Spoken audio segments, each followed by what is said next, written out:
One survey this year found that shoppers in Britain are paying 40% more for their groceries than the French, 30% more than the Germans, and 20% more than American consumers. Our supermarkets deny all charges of profiteering. But as farm gate prices collapse, they're being asked to explain why those savings are not passed on. So, are you getting a raw deal at the checkout? Vanessa Collingridge compares our prices with those abroad and examines a new threat to the supermarket's dominance. 30 million of us will waltz down the aisle sometime in the next 7 days. The great British love affair with the supermarket shows few signs of ending.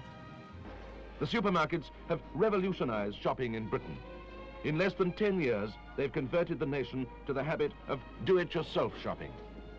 It was back in the 1950s when they first seduced us with their special offers.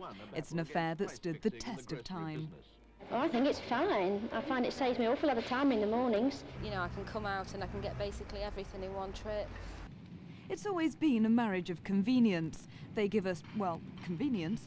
We give them our money. The latest pre-tax profits for the big four stores show just how much. Making shopping easier made Safeway 357 million. Permanently low prices made Asda even more.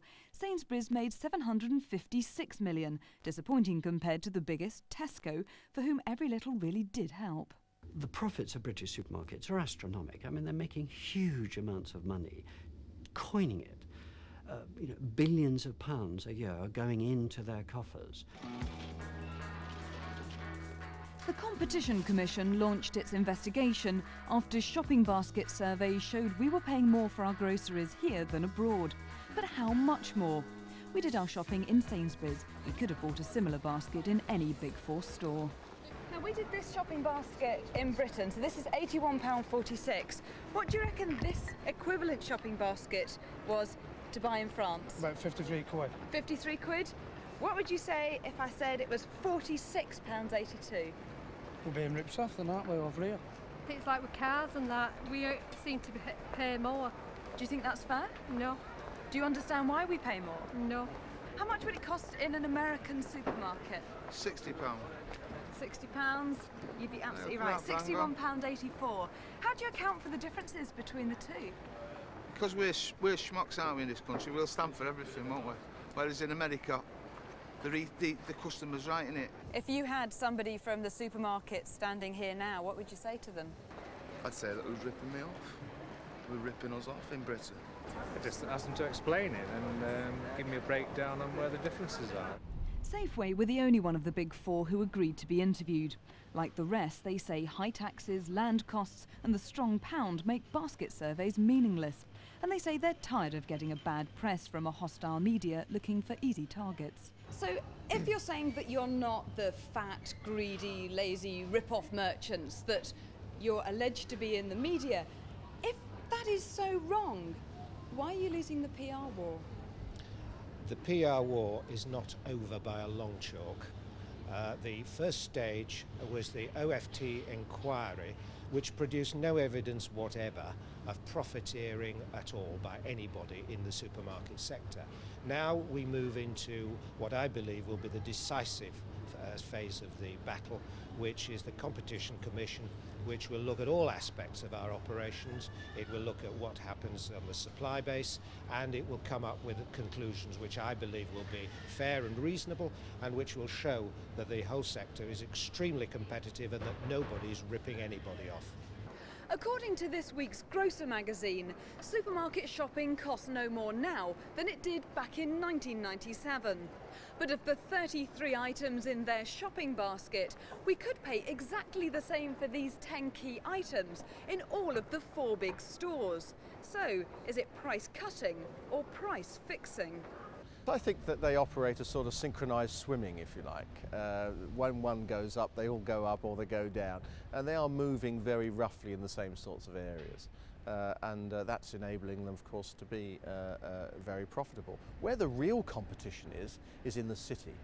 You see supermarkets reacting significantly if their profits are not as good as the last set from their competitor. So the real competition is actually in the city. Share price, sales figures, profit margins, that's where they really are competitive and where they really get worried. Hence recently was a large chain has said 1,000 job cuts because they only made £750 million. The supermarkets rely on ad campaigns and slick slogans to get their message over, just as they've always done. Is your husband hard to please? Keep him happy with Star Brand cheese. You've basically got a war of propaganda from supermarkets saying they're the consumer's best friend. And a lot of us are very sceptical about that and say, well, how come your profits are so high? How come your suppliers get no money? How come the poor can't afford to eat an adequate diet? It just doesn't add up. A new supermarket will open somewhere in Britain nearly every day of this year. And meanwhile, throughout the country, up to 10 small shopkeepers a day are going out of business. This is the Paddock Precinct in Handforth, South Manchester. And no, it's not half-day closing. Business round here isn't brisk. In fact, this Bakers and Confectioners is one of the few shops left open. So why have so many shops shut up? Various reasons, really. One being that the bypass came and Tesco's came with it. Where's Tesco's? It's situated on what's now called the A34 bypass, 4 or 5 minutes away, by car, not by walking, no. So tell me the kind of shops that used to sort of flourish round here before the supermarkets and the bypass took it away. It was post office, clothing shop, shoe shop, butchers, delicatessen, greengrocers. You could at one time buy virtually everything that you needed in this precinct. What makes you so sure that it is the combination of the bypass and the supermarkets on the edge of town? Because our turnover just went overnight. Really that drastic? It was that drastic, yes. What kind of proportions are we talking about? Well, probably 50%. You're kidding? No, no. The Handforth experience is being repeated throughout the country and shows what a stranglehold the supermarkets have on our food supply. 24, 26, 26, 26. It's a stranglehold the farmers say is choking them. The price they get paid at the farm gate has collapsed, as Graham Bigwood found out when his calves were sold for just 29 pence each. 29p? You can't even buy a king-size Mars bar for that.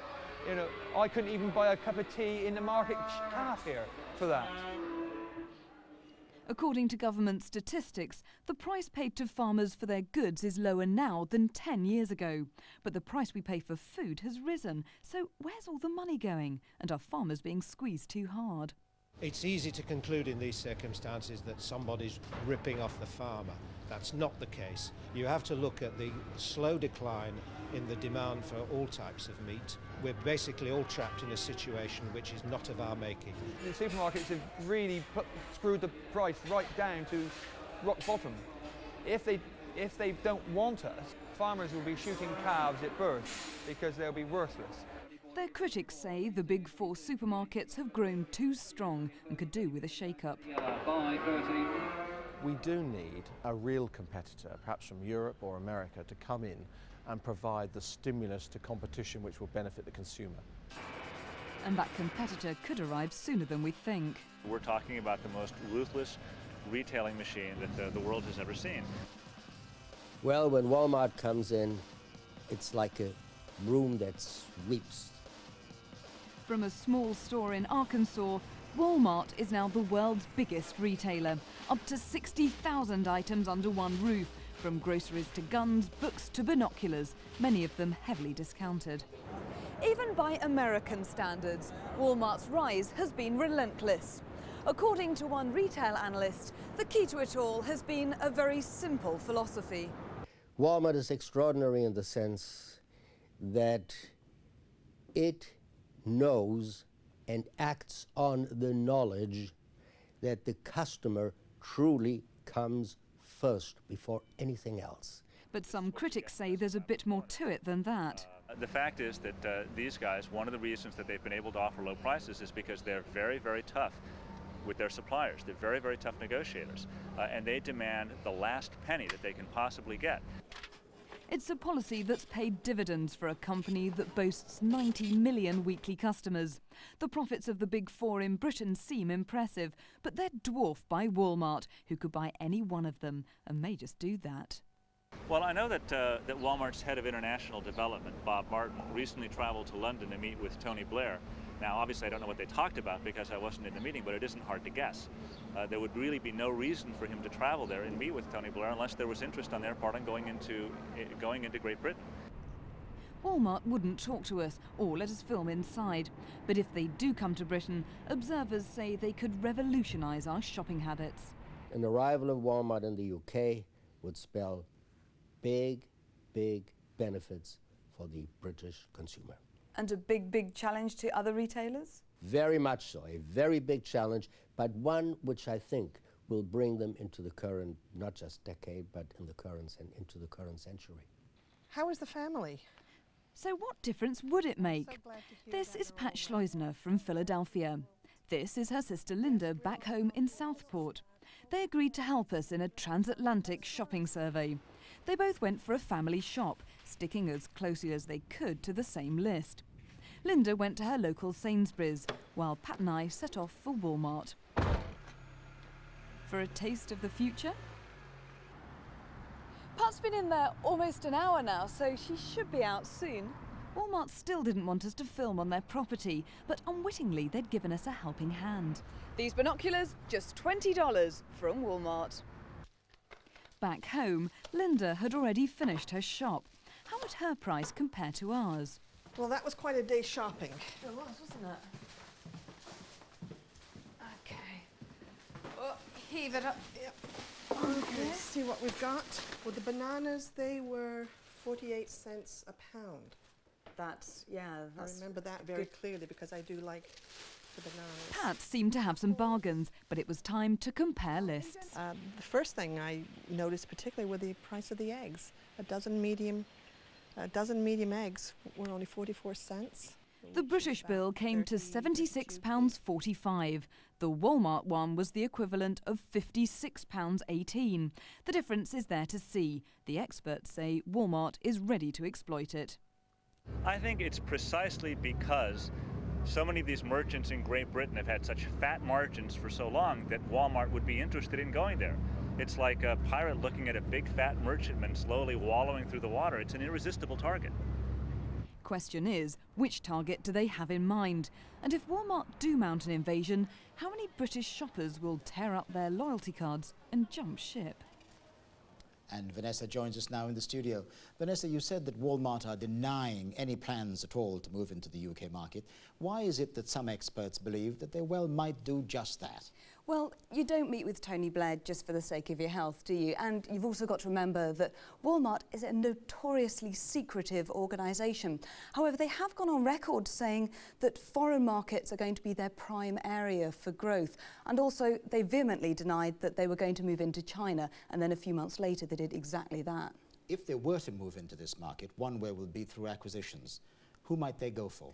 Well, the retail analyst we spoke to, Corporate Intelligence, said that early rumours had been that they might look at Asda as a potential target. Those rumours seem to have slipped away now.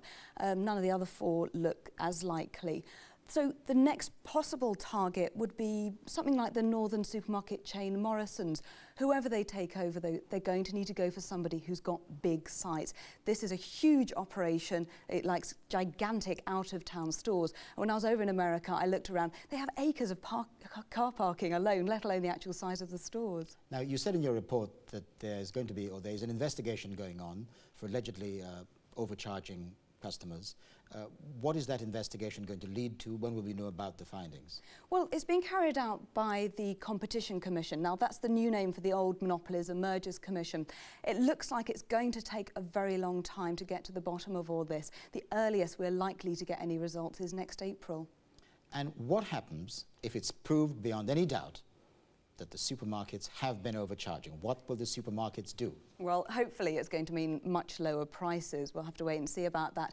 But I did get a personal assurance from Kevin Hawkins of Safeway, who you saw in the film. He said that if the Competition Commission did find against them, then he would come into the studio and apologise to all the customers. You must be very sure. Vanessa, thank you.